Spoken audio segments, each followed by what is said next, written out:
Well, greetings everybody. Welcome back to Golden Goal. Yes, we haven't been on for quite a while for various reasons. That exist. We are Hmm. all I will say is we're going through a bit of a restructuring and productional changes, shall we say. So at the moment, we are kind of, while we review things, we are also trying new things, new ways of doing content when, for example, we don't have our production team available or all of our production team available. So it's all a learning process. So this show may not visually look the prettiest, but we have content. We have the content for you. So the season has ended less than a month ago, and we want to briefly talk about it. So I've managed to get some of our admins back, and we will talk the season. So let's say hello to Abdi first. How's it going, pal? Hello, I'm not too bad. How you doing? I'm all good, all good. Bearing in mind, I just came back from Scotland last night after doing work at a major tech conference in Glasgow. Nice. Hope you had S- fun. Oh yes, it was interesting. I even tried haggis, and I was very excited until someone told me it was a vegan haggis. So ah, All right. I didn't know they did vegan haggis, but okay, fair enough. they do everything vegan now. Vegan, yeah, I guess. I guess. And also, George. How we doing? Hope we're all good. All good, all good. Right, so quickly, I want to look at three of our three clubs and see how the seasons have been.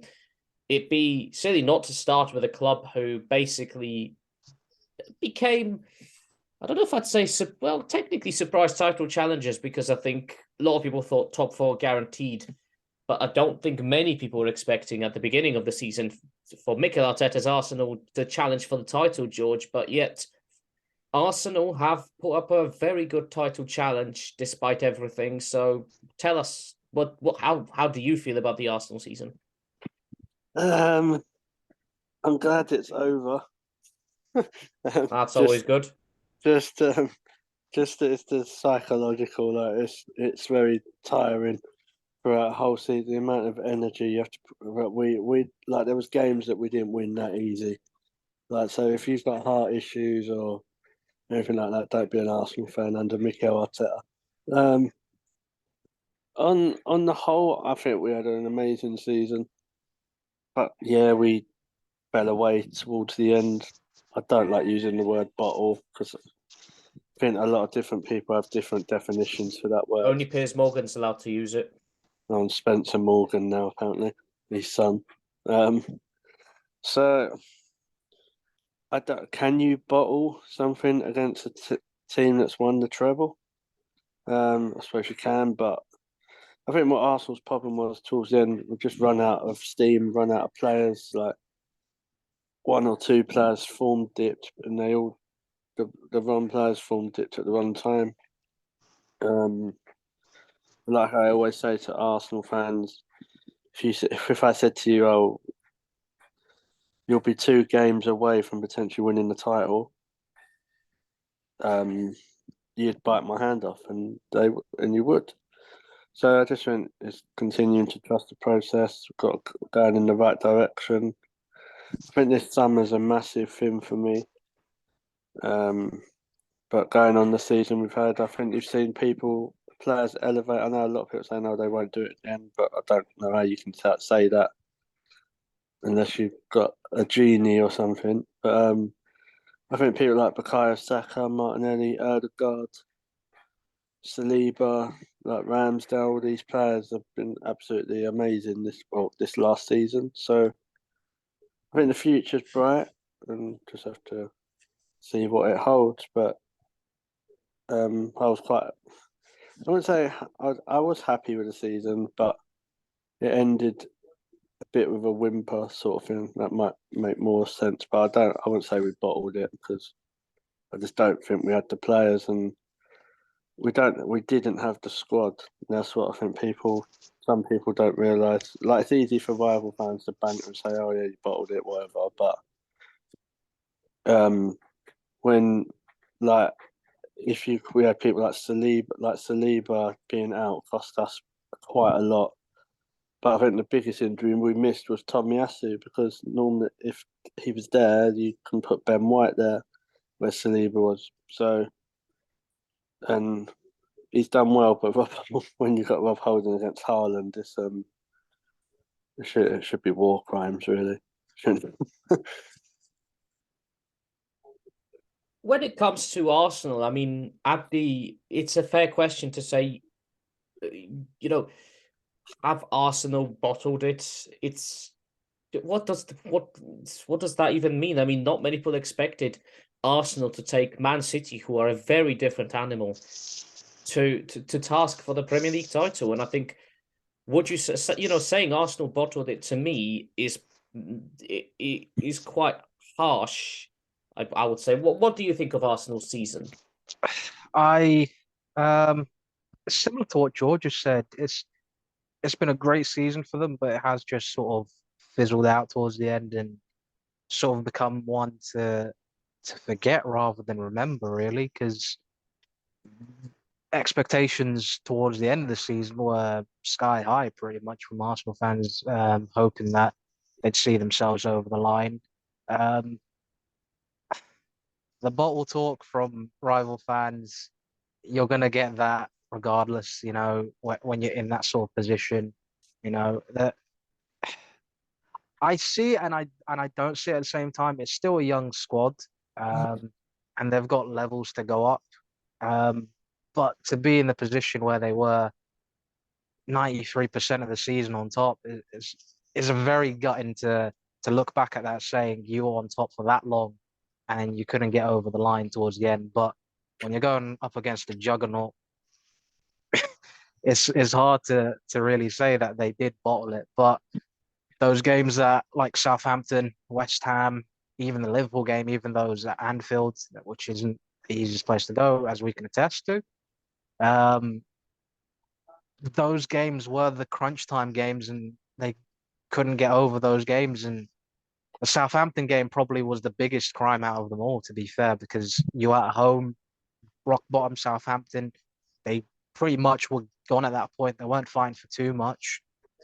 But yeah, that could have been their lifeline to sort of see them at least fight towards the end and push City a little bit further. But the wheels just came off at that point, and unfortunately, it's a season to forget, and Arsenal just have to pick themselves up and go again next season. I know people, as George mentioned, are saying that they don't see Arsenal being able to compete again and sustain that sort of level. It's one of those ones that we'll have to see if they can, because it can go either way. But for Arsenal, for me personally, I think their future is very bright with the talent they've got.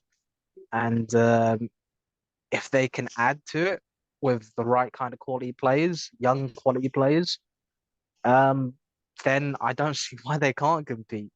But a lot of teams that weren't too good this year could also be back to fight for top four, fight for the title as well.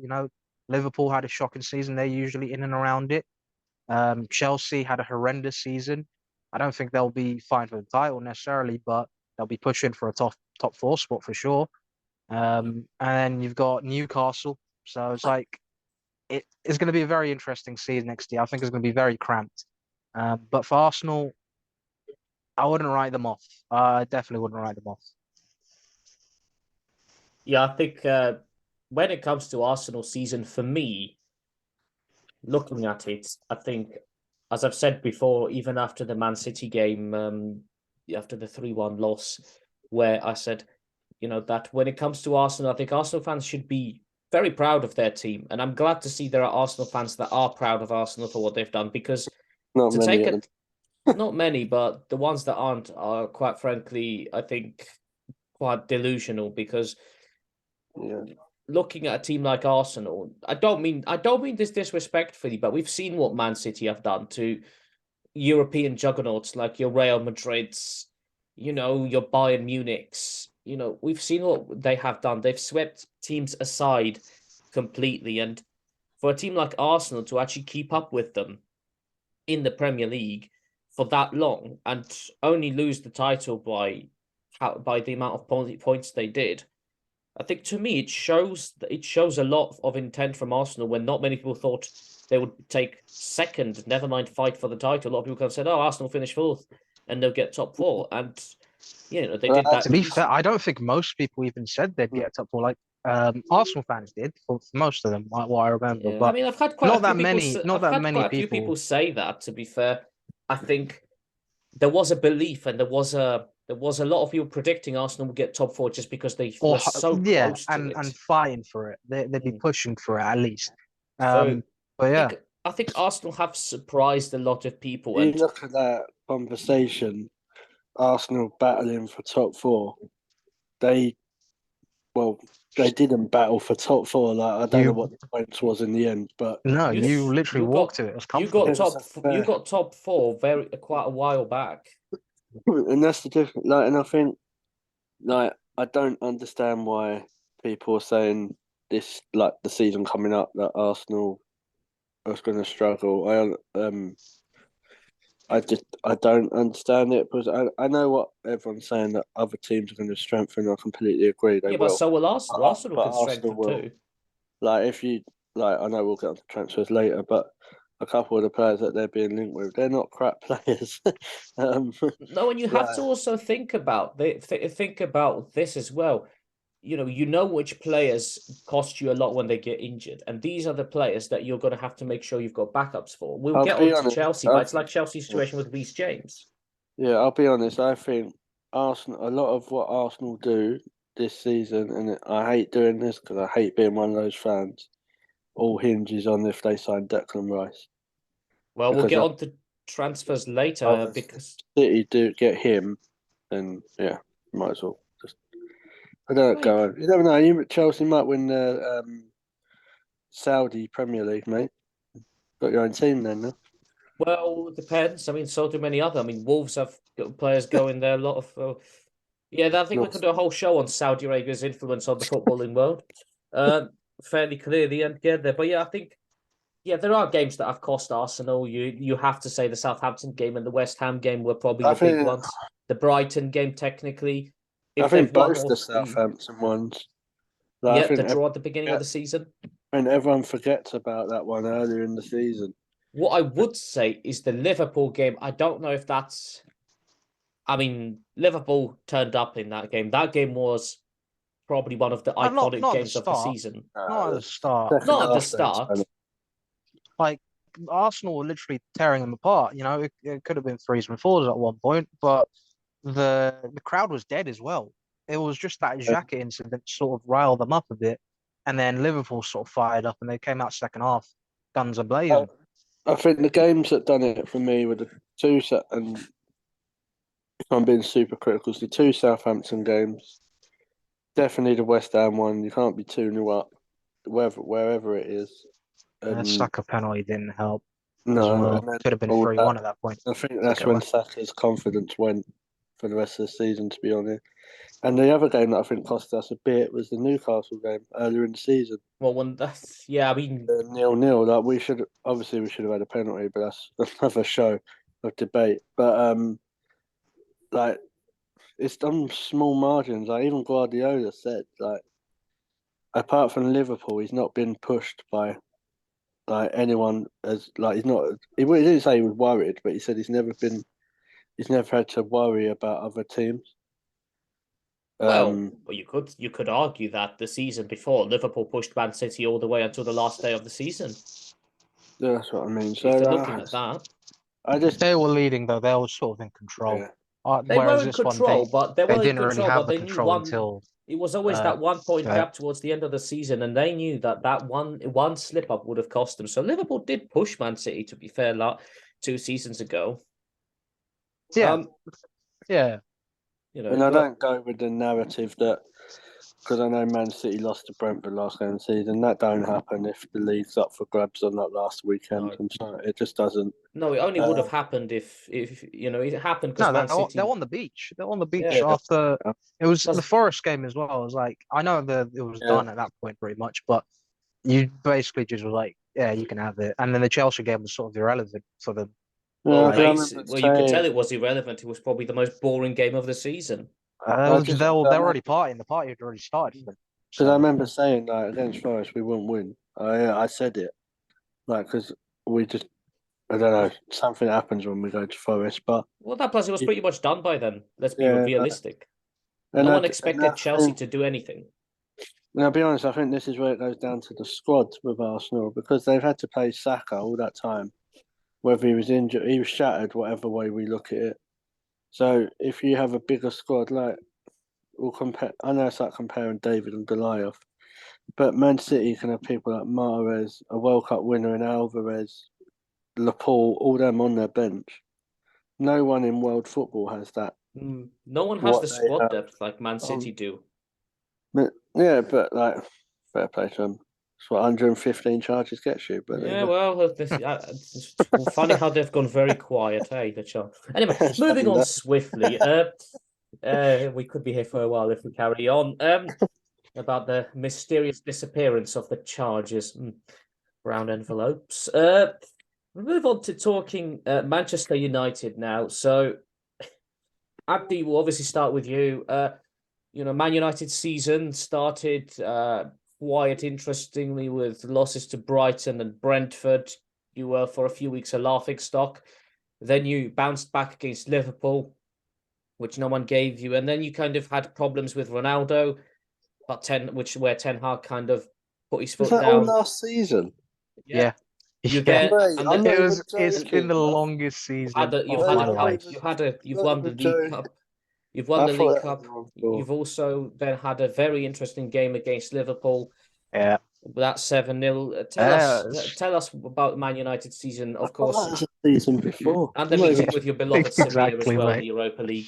It's never a dull day with United, is it? You know, you've got so many things just happening, and it's like, ah, yeah, literally forget about the whole Ronaldo situation and the start of the season. You know, it Dick. feels like a miles away. It's It because feels of the like an World Cup eternity in the away. middle of it, to be honest. That's Oh what yeah, made it no, longer. that is part of it as well, but it's just in general because Last season, like the one before. we played so many games as well, like every 2, 3 days on repeat for like 3, 4 months. It was just relentless for us. Overall, the season I feel like it had its ups for sure, and it had its downs, obviously, yeah. But overall, I think a very good season to start off with for Ten Hag in terms of he's got a trophy under his belt. He's got top four secured as well, which is pretty much what people were asking for at the start of the season. I don't think they were top four was what they wanted ideally, but with the state of how we were last season, I don't think too many people were expecting us to get top four that much. So to bag top four in the trophy in his first season, I think is pretty good. And hopefully we can build on that. But unfortunately, we're stuck in a very elongated, boring process that doesn't seem like it's going to end anytime soon. So we're probably going to be held up and it's probably going to derail our season from next season. So yeah, that's going to be fun. When you look at all that's gone on at Man United, George, looking at kind of season for Man United, there were certain questions debated as to what would you classify as a failure or success for Manchester United. Would you classify Man United's season as a success for Ten Hag or a failure? What, as a Man United supporter, or Well, if you were a Man United fan, would you have been happy with what Man United got, or do you think they should have gotten more out of it? at the start of the season, I'd say a top four and a trophy success because, like, not a dig or nothing, but they'd not won a cup for a little while, had they? So It's been a while. and like he was brought there to win trophies. He's done that. Yeah, it's really hard to say what you think they should do as a season because your objectives and aims change throughout a season. Like from Man United, they had such an awful start. They could be saying, "Oh, right, we want top four. Well, we'll be lucky if we get top four." That's what some of them could have been saying. I'm not saying they Yeah. were. And They then, were. but then they go on such a big run, and then then some of them start thinking, oh, maybe we're in chance of a title race. When at one stage they could have been. I'm not saying they were, but they could have been. Like if they beat Arsenal and the result was the other way around, that puts them in the title race. So aims and objectives change. What Ten Hag's done at the club with what he's got, I think I think he's done really, really well. Because I, as a football fan, I think Ten Hag's had to do stuff with his arms tied behind his back. Because he ain't 100% agree. he ain't got the support of the Glazers. We all know that.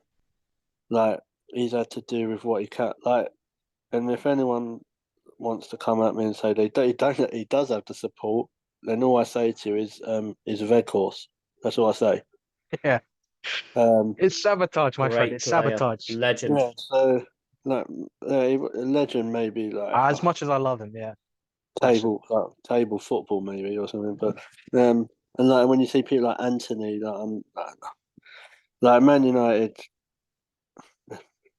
as Chris Sutton would say, you're better than that. Nah, the Anthony one, Um, he's still developing, man. I will still give him time. the jury's still massively out on that one for me. But anyway, but I don't think any.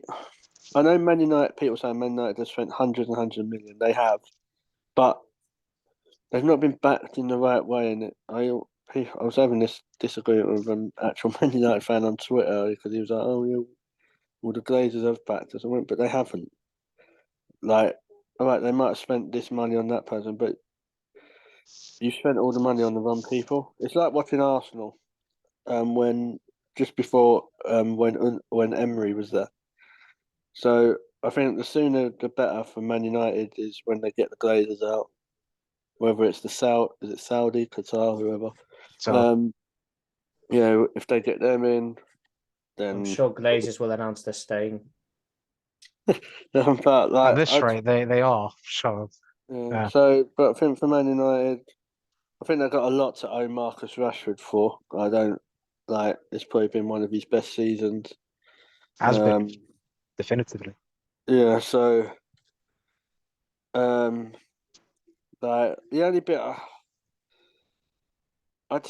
I say failure. I wouldn't say it's a failure, but I just think the way they kind of how they was 1 minute they was right, then they were how inconsistent they was. I would class that would really frustrate me as a United fan. Like towards the end of the season, like they played Man City in the cup final. I think, apart from Man United fans, I think we all knew because all Man United fans all want to win, but they knew deep down that you'd be very lucky if you beat City. But No one gave Man get to United a two chance cup, at that because everyone knew their I away. Man United's comment away on that. form was a nightmare. I don't think Man I United c- gave themselves a chance either, to be honest. no, I don't think we did. I can quickly comment on that in Yeah, terms of um, we did have periods where our form was sort of up and down. I I blame it partially on I don't think we had injuries didn't help. Like we had a couple injuries here and there, like you Martinez who don't was have a out for a bit. squad, do you? No, and the depth and quality in terms of if other people it's similar to Arsenal in terms of Yeah, in that way. We like the quality and depth as well. Um, it didn't help our away record. I do think it has been blown up a little bit out of proportion in terms of our away record. It hasn't been that bad in terms of it, but like yeah. yeah, it doesn't help when you're not really seeing games out like the Tottenham game, especially that was weird. I don't know, we were 2-0 up and should have really finished that game off. It was weird. The Brighton game, Were you in the conceding at Tottenham the end for end. that game, Abdi? Maybe I was, maybe I wasn't. We'll never know. Uh, If it was but yeah, loud, then it wasn't. uh, um, but no, it's towards the end of the season. I feel like the games as well, the amount of games that we're playing, as I said, has been relentless. Due to the World Cup fixtures, the congestion, and then the Europa League playoff that we had to play as well. Also, we had to rearrange. And to be fair, we went deep in pretty much every competition we were in.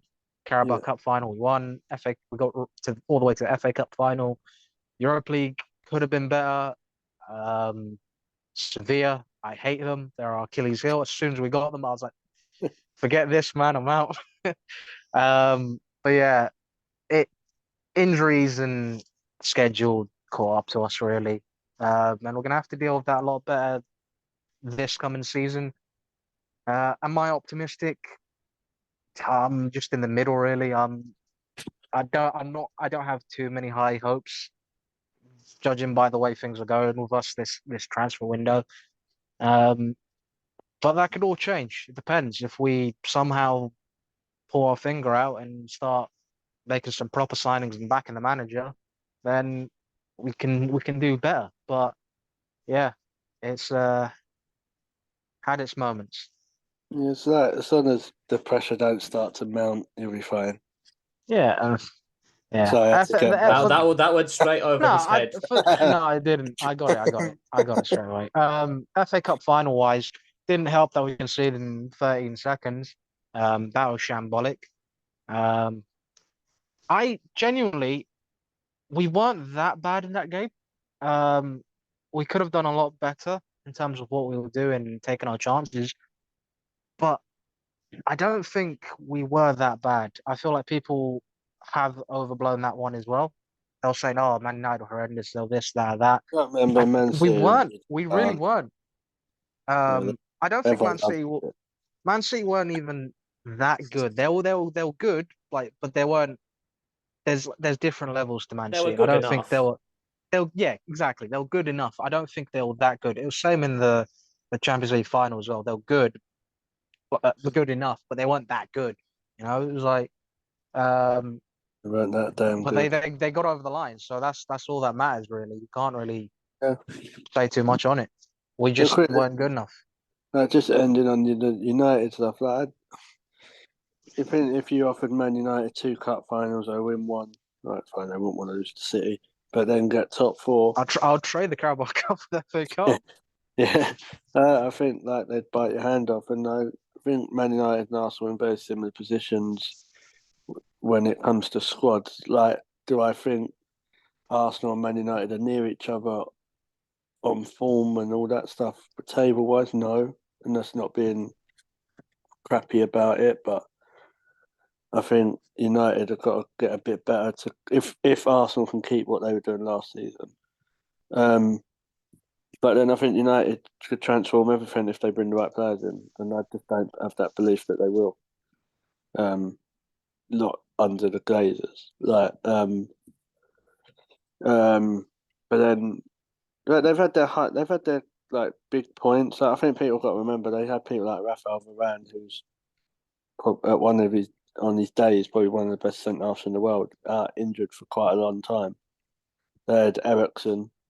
Like Casemiro getting himself sent off in a good couple of Some times. of them So were BS. Some of them were yeah, that BS. I could say that about. I feel Could like it be was here for another targeted. thing with officials, though, couldn't we? Like, Yeah, don't get me yeah. started on official. What was your views on the Ronaldo situation, Abdi?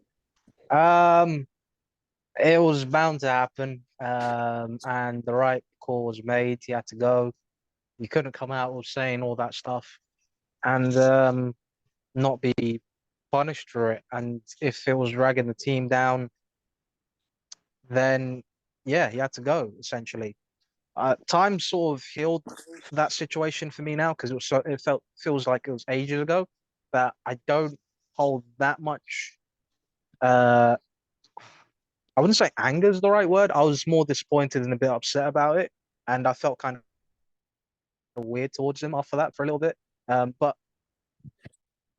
it's sort of I wouldn't say it tainted him. It tainted him a tiny bit, but overall, time will heal, and people sort of forget about the situation and still will be like they'll still love him at the end of the day. Football But is a game with people short memories. Like in a yeah, couple of years, Ronaldo could come It's like back. people forget how bad the Glazers are when they spend a lot of money on a player. no. The people they still have hated the Glazers. They have for a very long time. I I don't wouldn't think the even. money Not does everyone, change the believe situation. me. There are some United fans that There, as soon as no. Glazers I splash wouldn't. the cash, they forget how There bad are they are. no. I will say that there are some that will just forget about it, but for the large majority, they've always vocally glazed out. even the Tottenham game, when I was hiding within them, when we were 2-0 up, we were still singing "We Want Glazed Out," and there was a Tottenham fan behind me who said, "Why are they still singing? They're winning." And it's like, because it's not about winning at the moment for us. We just want them gone. Like it. No, Tottenham probably didn't know what that word meant anyway last season. No, that's the thing. Winning, And what's they were that? singing "We Want Levy Out," and we were just singing "We Want Glazed Out." And I was like, they were It just was like, yeah, spot. But no, no, no, absolutely not. Not but that. it's We don't like want what that I type say brick. with people with short memories is like obviously I know we have to be careful what we say, but with specific players who have had things accused of them and stuff happened, Mhm. they're like he'll be playing again, and if he scores, the fans will celebrate that. And that's what I mean with people with short memories, or for I, example, it's for very example, split on that yeah. situation. But still, there'll still be people that do it. Do you know what I mean? I'm not saying No, no, everyone they will. will, they will, they will. Like, for example, like, shows how short memories people have. When Sol Campbell was a Tottenham player, Arsenal booed him all the time. He's left Spurs, won the title of Arsenal. Arsenal celebrated. Yeah, So that's how because short. Because he's I like it's I feel just like that's short. different in terms of that he's playing for you now, so you kind of got it back in. Yeah, It'd be I don't weird know. to boo your I own player. couldn't, I couldn't do that with Kane. I couldn't. I I still. mean, if he comes in, bangs it in I to don't win know. you the league at White Hart Lane, then I think you'd think I don't differently know. there. I don't You know. know, I'd have to be drunk or something. But that's what uh, like with short memory. I think Ronaldo. I think like Abdi said, it did have to be. He had to go. Like he can't come out and say what. Maybe even though I think some of the stuff he said was absolutely bang on, but yeah, he no can't one's come. disagreeing. It was just what he was saying He about the just manager. like We weren't everyone having had that. to go. Everyone had to go at Conte for coming out and saying what he said and said he was a disgrace. So for me, there's not much difference. Nah, Conte was bang on as well. No, what Conte said was definitely true, but we don't have enough time to talk Spurs as No, well as everyone else. well, there's not much to talk about them, is there? They're But not in no, Europe, so. what Conte said was correct. It has to be said. Moving on to then the team that had probably a very horrendous season because they couldn't even finish off the job at having the worst Premier League season. Saudi FC. Oh, I'm sorry. Chelsea, Chelsea, talking Chelsea, of Chelsea, course, under Todd Bowley, Chelsea. first season under Todd Bowley, and when you look at it, I mean, nothing was going to start well when in the But first few weeks of the season, Thomas Tuchel got the sack. That was never going to end well. that was We this season. Down. we know why this was happening because he didn't agree with what the American owners wanted him to do. He wanted to do things differently. They wanted to do him to do things their way, and that all went to pieces. Came Graham Potter, great manager, fantastic manager, but it has to be said, I think he jumped too high too quickly from Brighton to Chelsea. And then obviously came the horrendous season that we know there was. Potter then got the sack, which I've made it perfectly clear that they might as well have kept him on until the end of the season. I don't think getting in anybody, regardless of who it was, never mind Frank Lampard, was going to make any change to the season at that point. To me, that was all going to fall apart anyway. Graham Potter might as well have stayed. At the end of the day, we finished where we did. And at the end of the day, the only person to blame for it, because at the end of the day, he made the decisions, is Todd Bowley. Looking at the owner, he doesn't have a clue what he's doing. There's been articles where he admitted himself that he's still trying to figure out how things work here. So it shows a lot to me that he is the issue. He's the person that doesn't know what he's doing. He's gotten rid of the people that knew what they were doing behind the scenes. And he basically said, no, I can do all of it. That way it will save me money that I have lots of. And all of his decisions just didn't work out. Those his management decisions which were infuriating me a little bit, but that's just something you have to get on with it. The bigger the problems was Todd Bowley's transfer policy. You wonder how many of these players that we've signed in the summer, that we've signed in the winter, were actually the signings that the managers wanted, and how many of them were something that Todd Bowley wanted to buy because Arsenal were going for it. To me, the transfers were terrible. Half of them I would get rid of in the summer. I think what I have to say is that Todd Bowley needs to take a good look at himself and think whether he knows how everything works at a football club, or whether he does need to actually get in some people that actually know what they're doing. And obviously now with Pochettino as a manager, everyone says Pochettino will get the best out of the players that he currently has. Now, that's all good if that will happen. But to me, what's more important is that he's backed as a manager, that Todd Bowley listens to him and actually listens to who he wants and what he wants to get rid of and does so. Otherwise, I've got bad news for my fellow Chelsea fans. We might have more than one season like this. So I think it's see how the summer goes, but be prepared that it's going to be potentially a rough next season, really. George, what's your thoughts? What's your thoughts on the Chelsea season? I felt a bit sorry for Potter, really. I don't know if I think it was too much of a big jump for him to Chelsea. I think both clubs have run completely different as well. I think that's because she said the big jump. Will Brighton finish above Chelsea this season? Well, they have, but that was under De Zerbi most of the season. I think Potter done. De Zerbi has done better with Brighton in a short space of time than Potter has done. I think that's a bit harsh. I think Potter done really well. He was the one who built all that. Oh, he has. He's built the foundations for De Zerbi, so you could say that. But I think it's basically like what happened with Leicester. Nigel Pearson built everything that Ranieri took the praise for, and I honestly think I'm not saying then that De Zerbi's rubbish or anything, because he's a good manager. But I think what Graham Potter done for Brighton that sometimes goes unnoticed. Fair enough, he ain't gonna turn down one of the top 4 teams coming for him at the time. But it was just like a free for all. It was like a supermarket sweep with Todd Bowley and that. So but whatever player anyone else was going for, he was going for. Like Chelsea didn't have any scouts; they just put people on Twitter to see who teams like Man United, Arsenal, and all that are going for, and thought, "Hey, we'll offer him like however much more." Like Mudryk, like I'm kind of relieved that you've done that now, but well, strangely enough, I'm not happy with signed him, but I'll tell you. but and then you go through and see, like, I don't see the point of Lampard. Maybe they was trying to think, oh, club legend, maybe something like that, but that don't really happen when you're bringing all these big name youngsters in. And I've always said this, and people don't understand it when I mean it, so I'll try and explain it a bit different. When you bring a club legend in like that, if you're bringing him in with top-rated youngsters, I don't think it has the effect, because you've got to think they're a lot younger, so they might not know of them as much, because not every person who's a footballer knows about football. So, like, Enzo Fernandez is coming in, they could say, "Oh, Frank Lampard's a legend." He could say, "Oh, never heard of him." It's a possibility. I'm not saying it wouldn't. Then obviously they sack. I think Pochettino will do well.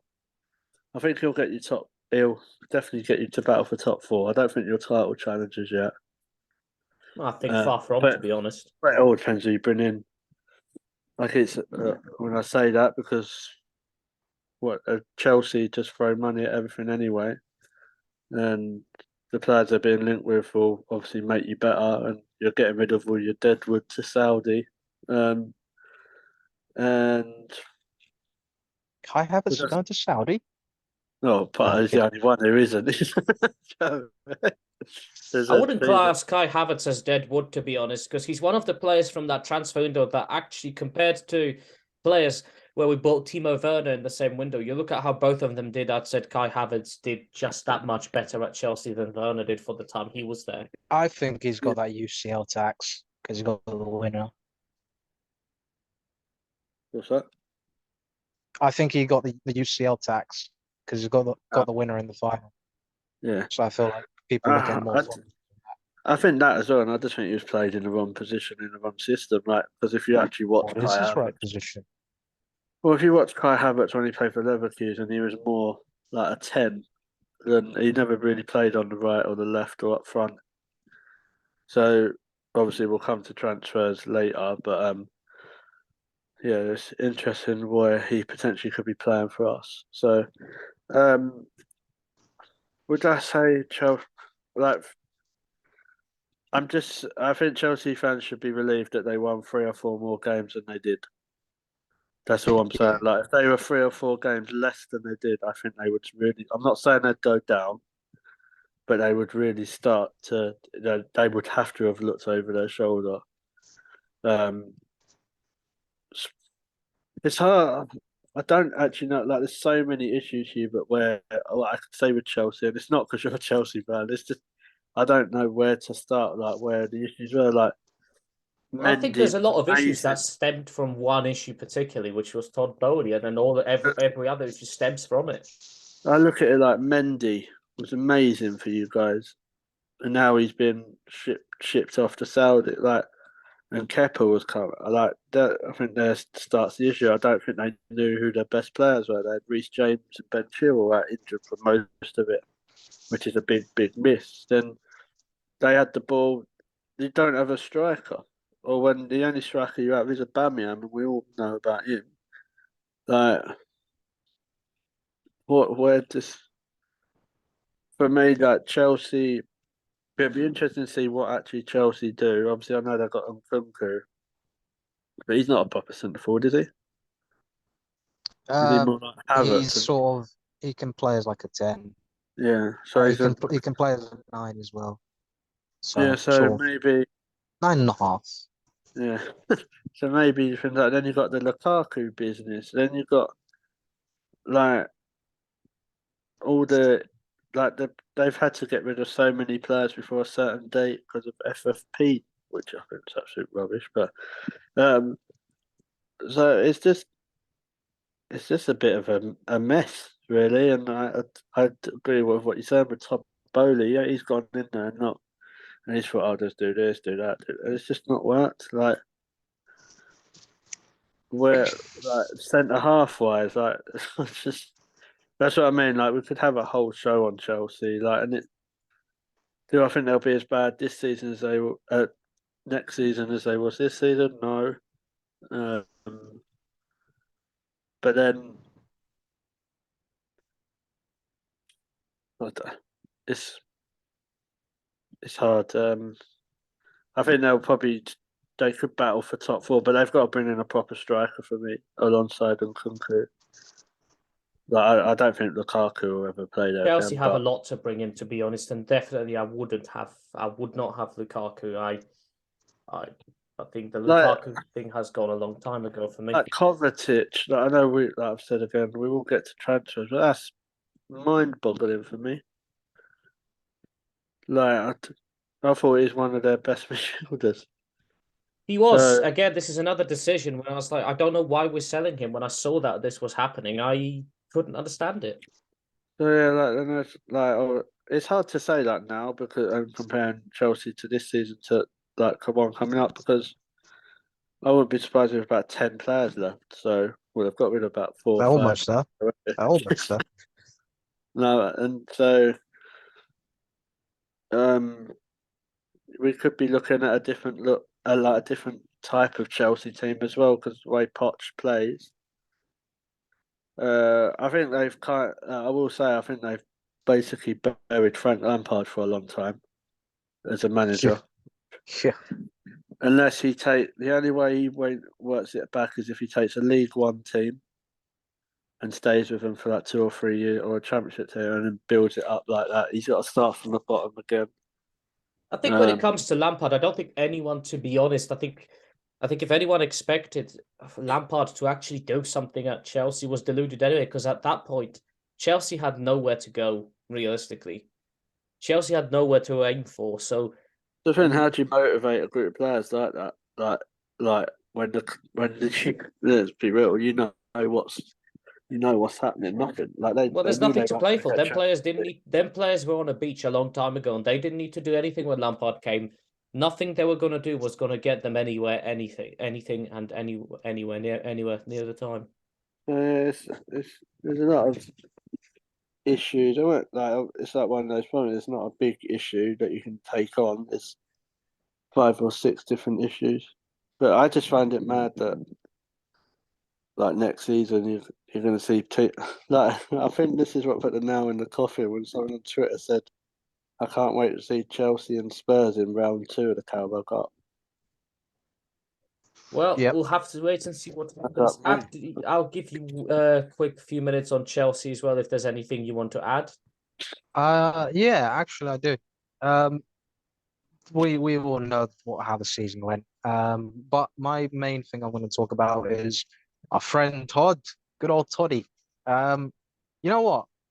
I I might get some stick for this a little bit. I don't think he's done too bad in the grand scheme of things. Yes, it's been an appalling season. Yes, a lot of people in the boardroom had to go, and he's made some They didn't wholesale have to go. sweeping That's the changes. problem. They didn't have to go. I He made mean, them go. They did not have to leave. Quite frankly, kind they of, shouldn't because have left. where were you before that? I know you're stable, but like in terms We were of stable top going four forward in the team. future, yes, but you weren't ever really near a title in No, but terms of. look, hang on, we were more stable than, but we were more stable then. Yeah, yeah, no, no, you were They stable. did You not you have won. to go You anywhere, these did win the people. champ. I feel like part of it has like the Champions League and those sort of those trophies kind of papered over where Chelsea were because they weren't really doing much. They weren't taking that evolution to the I next wonder, step. okay, what was the last You know, time you because I won the haven't. Champions League? We've won a few. We're not talking about us. I'm genuinely. I'm not. We're not talking about United. We're just talking about Chelsea. All right. We're There talking is about Well, no Chelsea. cup now. you're saying Let me we've get. not. Let me You're land. Let saying me we've land. not Let me won land. much. No, Hang no, on, no. we've won the Let Champions me League. land. Is that to you not Yeah, yeah. winning No, no, no, no, much? no. Is the You Champions No, can't no, say League no, no. not that winning I much? United. said you won the Champions League, but I feel like winning it and the Super Cup and the Club World Cup and all that, it's been great. But in terms of the actual league, you haven't done much in terms of challenging for a title since you last won it in terms of when Conte was still there. I didn't So you had had us challenging for the title Sarri, though. you The had way Chelsea Lampard. were, we were not a title challenging team. No, but you were a title challenging team before, and that you haven't been one in a very long time. Um, look, it hasn't with Todd Bowley coming in, it hasn't worked out straight away, but I can actually see what he's looking at and sort of the vision for what he thinks Chelsea should be. You Okay, know, what is his he's vision then? I mean, it's a it's a very young team that he's bringing in. A lot of the players that he's brought in are high potential Thiago Silva at the assets. head and Aspilicueta still there. Thiago Silva wasn't brought in by him. No, But but he's still there. Aspilicueta He's not apparently getting rid of him, and he's not no, getting no, rid of no. I know, Aspilicueta as but things stand. That's not a very young team. I think I think what Aspilicueta, what I just saw was he's getting his contract terminated or they're negotiating to terminate his contract at some point. But if you look at their January, the first window was a shambles, and the what's it, the summer transfer window because he was doing it all himself, and he's admitted It was better than the himself January that he transfer didn't. window. I would rather the January one than Okay, the summer one which because signing in January was a decent signing? I think it's hard to say so I already. think Badashile was a decent signing. João Felix on loan didn't really No, work out too much. Santos, we can't really say too much about him. Mudryk, still have to wait and see on that. Madueke looks good so far, I mean but Mudryk knows how to run, which is Malagusto positive. Malagusto's coming in this summer, so we can't really say too much about him. Enzo Fernandez is the clear standout of the transfer In what window and way? the most expensive player because he was the one that you were chasing the whole summer, the whole window pretty much. And Yeah, and it proving to be has absolute he lit the wasteful. world on fire? He hasn't.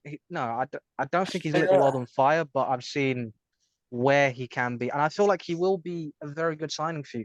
It's still teething problems at the moment for Chelsea.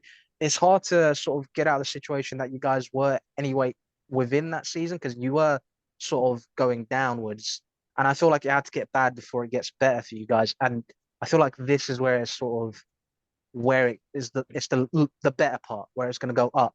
Yeah, I Because think you are chasing Caicedo, and I think you will get Caicedo. You signed Nicholas Jackson from Villarreal. I don't know too much about him, so I can't comment. But No, he's a I've not seen striker, much about so him, to be fair. He's related to Yeah, Michael. he's signed for you guys now. So you have him as a striker option. You were looking at Ogate, he would have been a very good signing, but PSG and you guys were having a fight over that one and threatened to go to UEFA about some dodgy dealings apparently. But No, never. listen, listen, you're and this transfer window is basically getting rid of as many people as you can, getting rid of Deadwood. Well, not all of them were Deadwood, but just the players that didn't really want to be there anymore. Well, we'll talk about transfers soon, but I just in think this section, I would just breathe over it quickly. But Kovacic, 1 year left in the contract, he's 29. Did he really want to be there anymore? Maybe, maybe not. But when City come calling after the season they've had, it's hard to say no. Havertz jumped at the opportunity to go to Arsenal. Looks like Mount might be coming to United as well, so he doesn't want to really If stay you on. pay up So enough. if people don't want to stay at the club, yeah, if people don't want to stay at the club, then he won't keep him at the club. His ethos is essentially no one's bigger than the club, Whose essentially. ethos? So if you want to go, there's the door. Todd's ethos. Really? Essentially, there's if you want to go, there's the door. Aubameyang didn't want to You be don't at have the to club, stay. probably didn't want to be at the club, and he's still not got rid of him. yeah, but the problem with Aubameyang is Aubameyang's gonna. Well, he's it's probably gonna money. go anyway. But it's money as well because you can't. Yeah. It's not like it's not as easy as I'll just rip his contract up and terminate him. Arsenal done that and lost a lot of money. I have to kind of agree with Abdi a bit, and that don't normally happen. And like with the transfers, I think it's really hard to say like who's Still a crap early. and who's not. Like I think people like Enzo Fernandez will be at the heart of whatever Chelsea do. Mudryk, Yeah, the banter's there from Arsenal because we didn't it spend that will money. be. It will be. Last season, did he do well? No. Yeah, he can run, but he's got to have something up about him. And what I will say, the players that Chelsea are buying from Todd Bowley in January window are all young. Like, unless I've missed someone, I can't think of anyone apart from Felix that's over the age of like 25, 26. So they're Felix planning isn't for. that old. And I thought he was He's like 23 25. himself.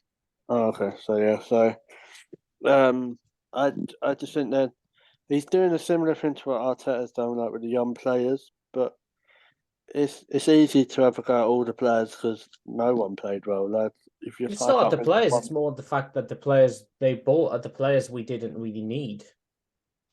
I mean, I think you needed. I think you needed. I will say you definitely need a striker. Yes. You've got one now, well, one or two. Did you need Enzo Fernandez? No. Probably. But I think you yeah, do. the midfield Like, was lacking. like Kante is gone. He was Um, injury prone as well. Very yeah, injury. like none of us don't know who. None of us don't know if Chelsea knew that Kovacic was leaving. So that's another midfielder. Like Conor Gallagher, is he good enough for your midfield? No, not really. I don't think he's good enough for a title contending midfield. If that's where Chelsea want to be, I'm trying to think if I forgot anyone. Like, do I think you need Casado? No, not really. But I mean, he will. I think he. I If think they he want can to get the best out of Enzo, then yeah. but I only think he's going Because they Chelsea. need. Like Sorry, if Arsenal was interested, I think we would get Casado. But I feel like it's a money thing for We're Caicedo moving. because We kind of he's dwelling got a on big transfers when that's family. but I don't like You for know, midfield. I think you just like if them players who you've brought in don't do nothing this season, then yeah, fair enough. Say what a waste of money. But at the end of the day, if they're £100 million players, you expect a high amount. Like you expect them to be bossing it most weeks, don't you?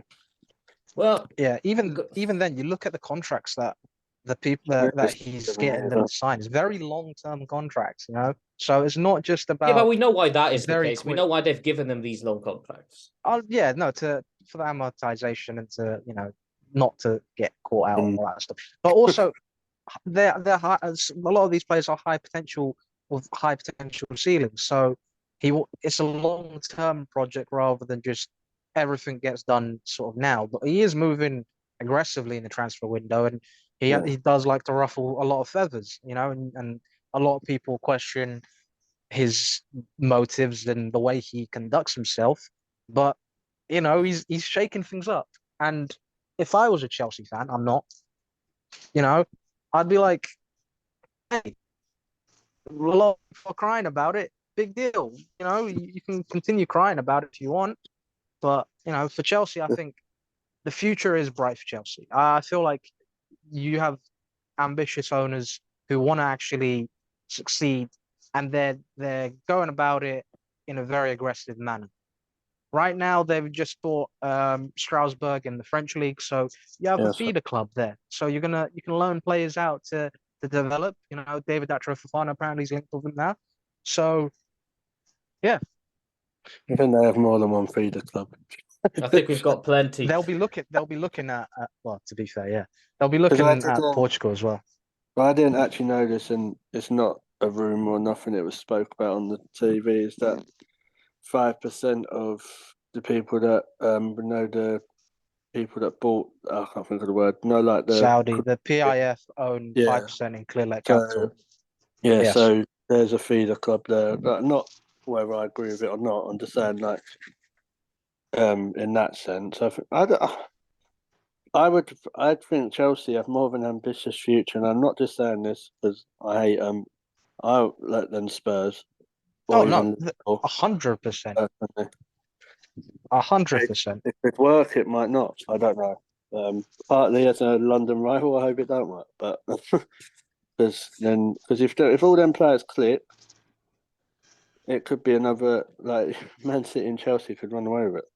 Yeah. Well, that will be interesting, but I don't think Man City and Chelsea will run away with it. But we'll have to wait and see. Be I'm not patient, saying my this friend. season. I'm not saying You this come back to season, me but when everything clicks and it all goes well and it's all hunky dory and rosy. If You it come back to happens, me. if it You happens, we'll come have a back chat. to me. But for We'll now, have a chat. we'll have a chat. Yes, we'll see what happens. At the moment, I don't see it, but the summer transfer window has not closed yet.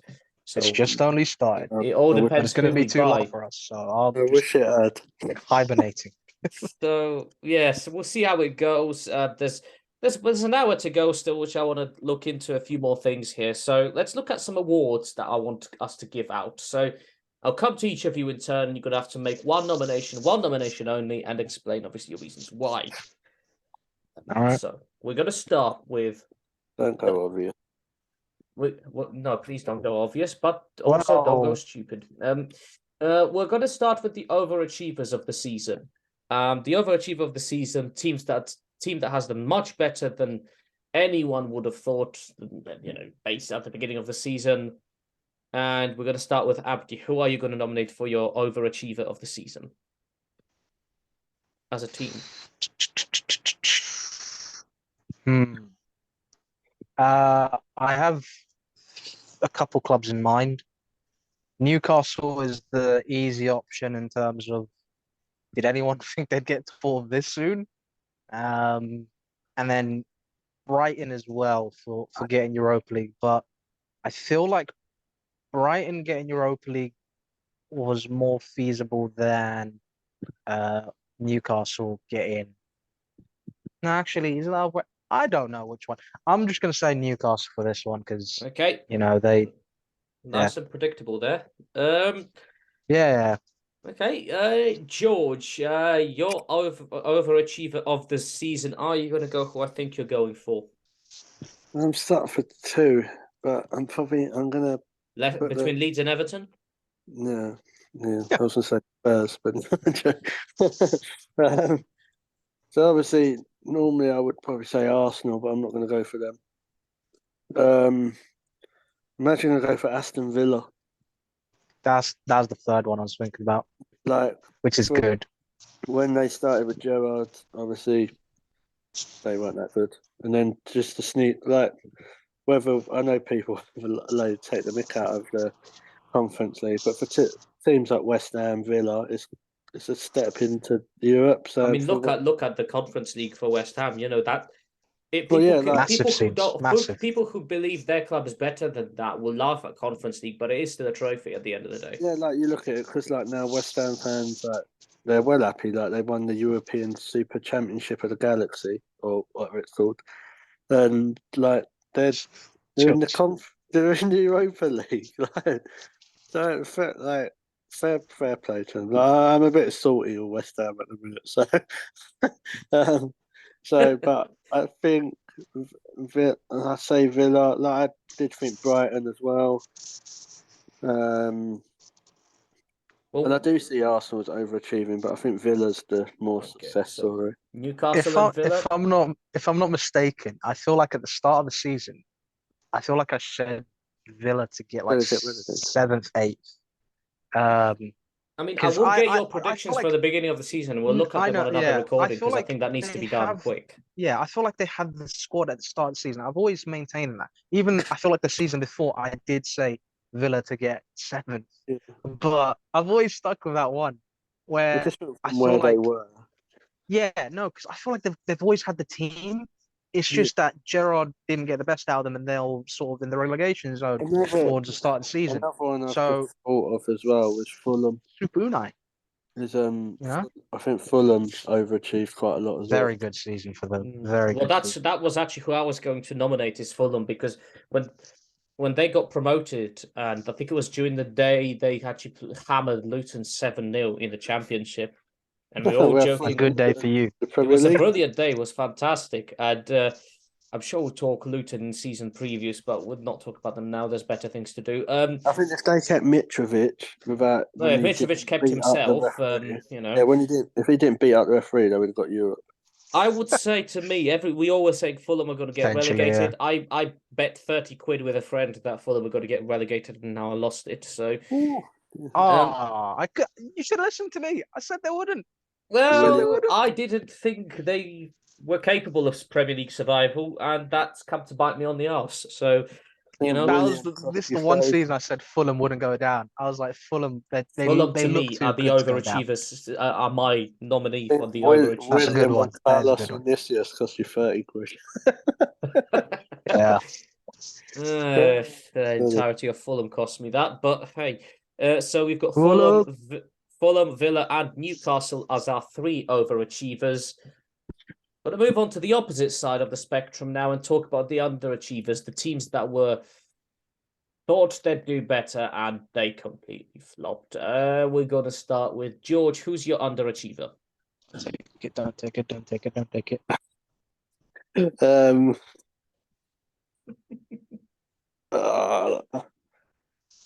Fuck it. Spurs. Oh, cool. Just like they got a title win, trophy winning manager. Like I remember hearing clips of our good old friend Jamie. Jamie saying, clickbait. Arsenal, Leicester, United, be scared. We're back. Well, not even in Europe. So, Fair enough. Lego head. He had enough. He couldn't deal with it. Super Ryan Mason back at the helm. I mean, Chelsea, Tottenham had few trophy-winning managers that won a trophy at every club, and yet they couldn't win it at Tottenham. Like they've got what's his name? Harold from Neighbours is the new manager, but no, I think yeah, and I think it has to be Spurs. Like I could easily have said Chelsea, because that's just easy. Yeah, but were people expecting Spurs to achieve? When I've seen predictions at at the beginning of the season, a lot of people nobody has given Spurs a hope in hell to win anything. No, I wouldn't say win. But a lot of people had them in top four. Yeah, to be fair, they should have been. They shouldn't have been. Where did they finish in the end? Ninth, eighth. And they were lucky to finish. They were in the top four at one point. Towards the end, like they were in the top four race. That's what I thought. When Conte got sacked. Yeah, like you think like everyone bangs on about the prodigal son, Harry Kane, and all that. So he was still banging in 30 goals, and he still Run finished away, eighth. Harry. Run away. Yeah, Jesus. So How for me, do that? Okay, so and that feels delightful to call them that.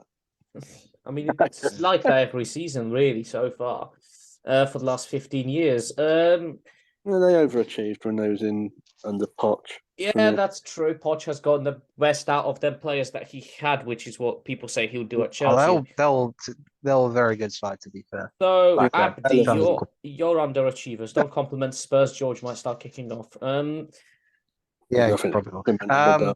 So there's the obvious Chelsea one, but I'm not going to go for that one because we all know that they underachieved. Man United. Liverpool's no, we didn't underachieve though. Yeah, We overachieved, yeah. Liverpool's another one that people could go for, but I'm going to go for the team that probably shouldn't have gone down. The biggest underachievers of them all, Southampton. Leicester Okay. City. No, Leicester City. They had a shocker, and it's cost them big time from Premier League champions back to the Championship. I don't think people expected them when they came back up to sort of still be in the Premier League for that long. I had But them as you know, surprise relegation the team candidates at that the they beginning had of the as well. season. Did you?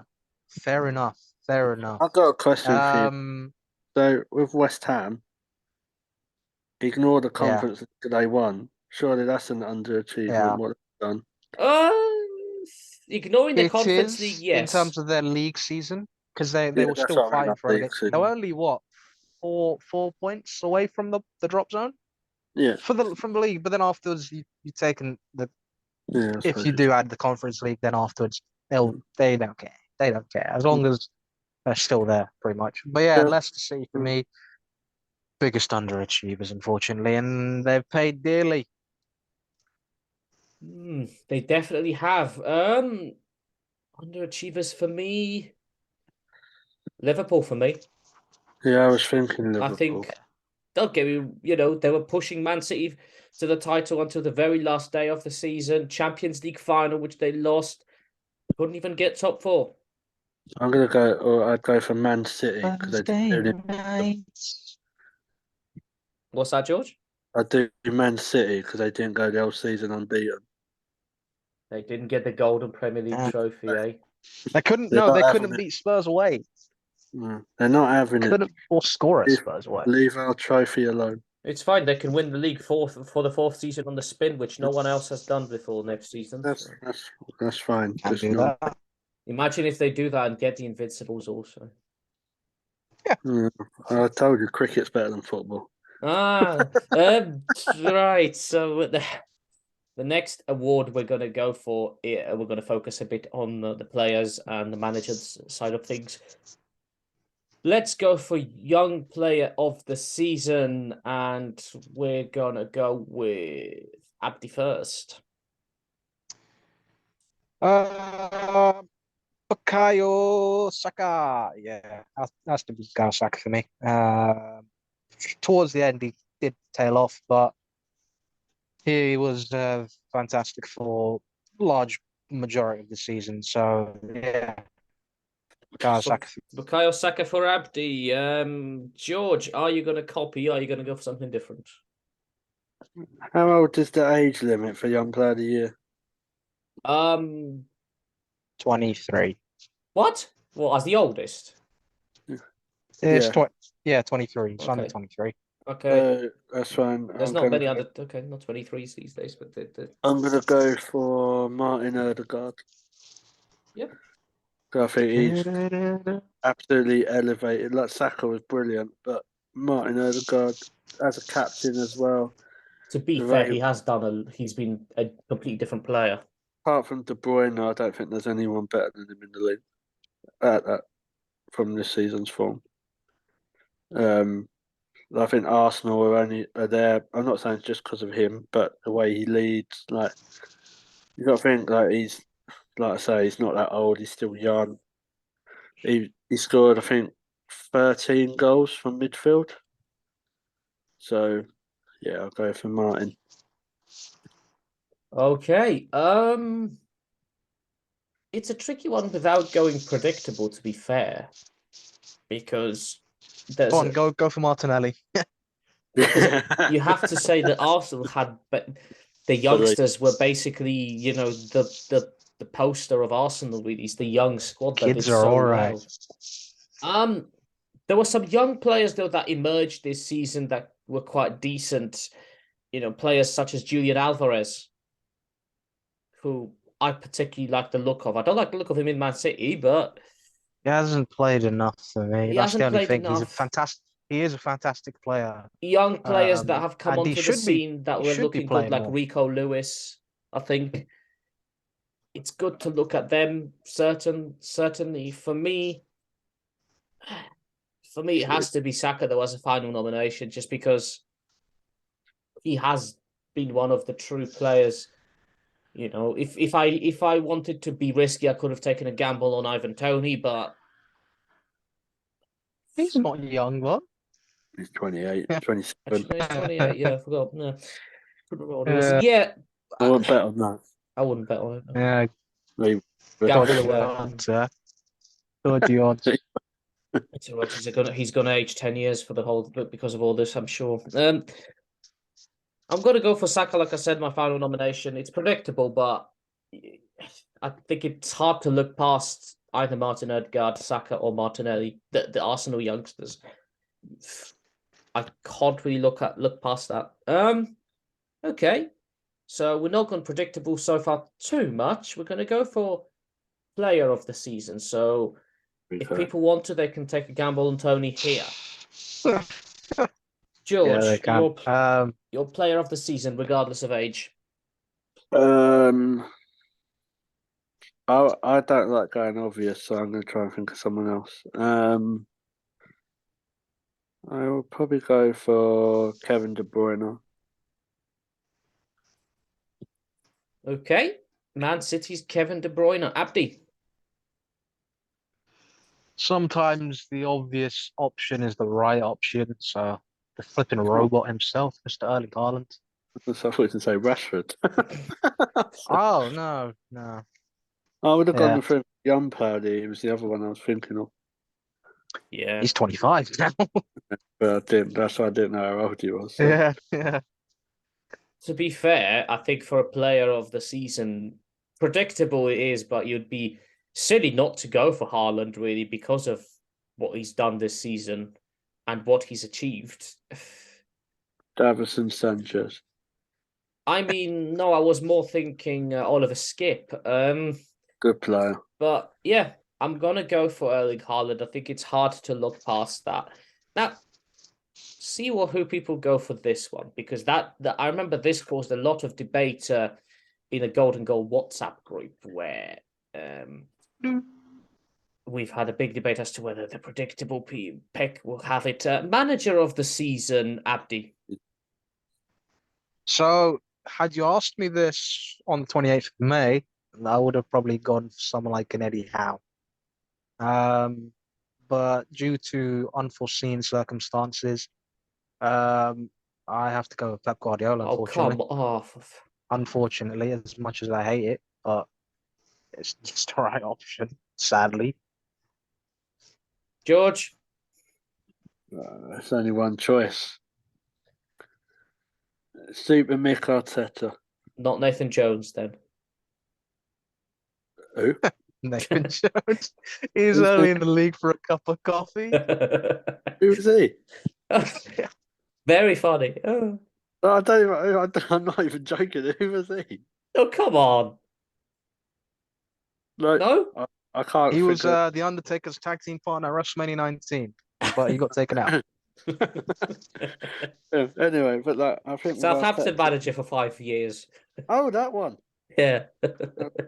Forgot about him. I think Arteta, because like to get us from where he did to second title challenging was miraculous, really. I know a lot of people say Eddie Howe because we've done with Newcastle, but I don't think people realise how much of a great job Arteta's done.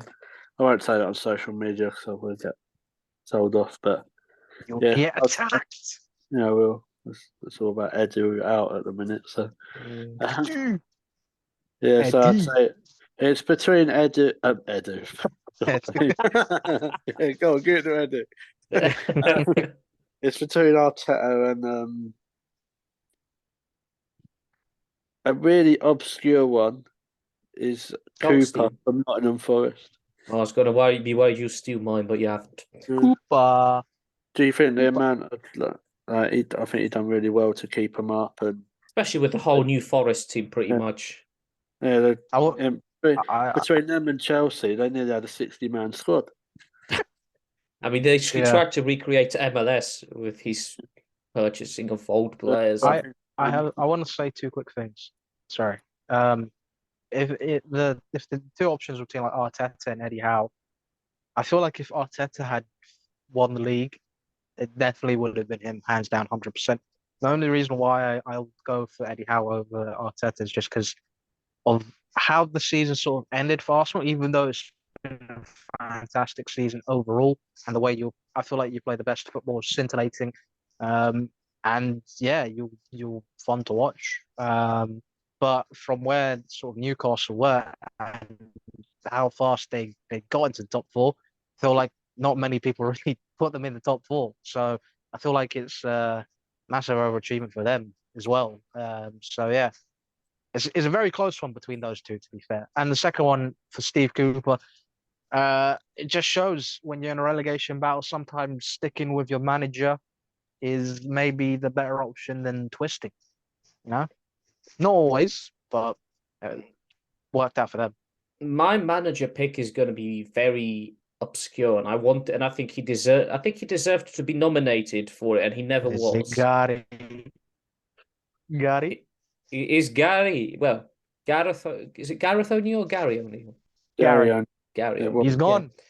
Well, he's redundant. gone now. Yes, he's gone. But what he did with Bournemouth when he picked them up after Scott Parker got the sack after mouthing off, I think people have. I think he's underrated, and I think the fact that he wasn't even considered for this award is a bit disappointing. Don't get me wrong, I weren't stupid enough to think he'd win it, but I thought he did enough to be nominated as a bit of an underdog, and to me, that's a very good story. What he did, what Gary O'Neill did. So for him, that'd be my little kind of manager of the season nomination for him. Well, Ryan Mason, he done such a good job to not get in Europe. Well, it was touch and go, mate. Touch and go. It was. I feel like there was wanted them a lot to- a lot of standout seasons for certain managers that for it different was reasons. hard. Yeah, for different reasons. It was hard to sort of fit all of them in. Mm. You look at So yeah, Silver at Fulham. You look at obviously Steve Cooper. You look at I don't know Sean Dyche. You get Everton up. good. Yeah, Yeah. I think over half the managers changed. There was like all like 11 of the teams changing the manager, I believe. I don't know if this is true now, but I did not hear wrong. that a quarter of the Premier League managers are all Spanish. This season. Yeah, now This season or last season? like the one like this season apparently. Well, Like, Bournemouth the one- just got a Spanish manager. You've got a Spanish manager. Yeah, Man City. Man City have a Spanish manager. Who else has got a Spanish manager? Wolves do, and Leeds at one point. Leeds Yeah, are not that- in the league anymore. But yeah, at one point in the season though. So I think it's like 8 or 9 Spanish managers. yeah. Well, there we Oh, go. did we say Arsenal? I don't know if I said Arsenal or not. Yes, you did. Maybe. Mm. Okay. So the next we're going to do is talk transfers, and again we're going to focus more on the teams that are represented here, and we're going to start talking first of all about probably the one that will take Uncle Ben Rice, Arsenal's transfers. I mean, there's other players you've been linked with, but the big saga going on is the Declan Rice saga. George, what's your views on that? Yeah. We've wanted Rice for all this time. Apparently, he only wants to go to Arsenal. Arsenal offer 2 stupid deals, and then magically Man City come in. Am I confident we're getting now? No, not really. Because who says no to Man City? Not many people. So I don't know. It's one of those things. Like I think people are stupid. Like there's like you know what your social media fans like. They say I'll just offer the 100 million, get it done. It don't work like that. It only works if you play for like FIFA or Championship Manager. Like they have to try and edge it out. I think West Ham said a deal to Arsenal, and then they got wind that Man City was. So for West Ham, it's clever. Like, Oh, West Ham know what they're doing. I mean, and I've to be always honest, you said, can't blame West Ham for doing what they're doing because a lot of like clubs I in that said, position would have done the same. I've always said, never trust a Sullivan with money. No, believe me, I know it. So, if West Ham can get it to be a bidding more at 120, 130 million, they're not complaining, are they? I don't think it'll go to that. I think it should be sorted in the next couple of days. I know this DiMarzio saying that City are close, but then he said that Mbappe was signing for Real Madrid last summer, and he said that Man United was signing Kim J. I think that's his name, but that's not happening. So I'm not really, No. I'm not really taking any. Is that confirmed that it's not happening? Yeah, Oh, he's going going to Bayern Bayern. Munich. Oh. But he can't sign for him until he's done his military service. So Is that? I mean, his release clause hasn't kicked in yet, so it kicks in July 1st, so they can't really do anything yeah, yet. They've but his agreed to military, wages though. his military service thing ends on this. I think it's the second, so kind of fits well with his release clause. But with Rice, I don't know. If Man City sign Rice, we might as well just give up.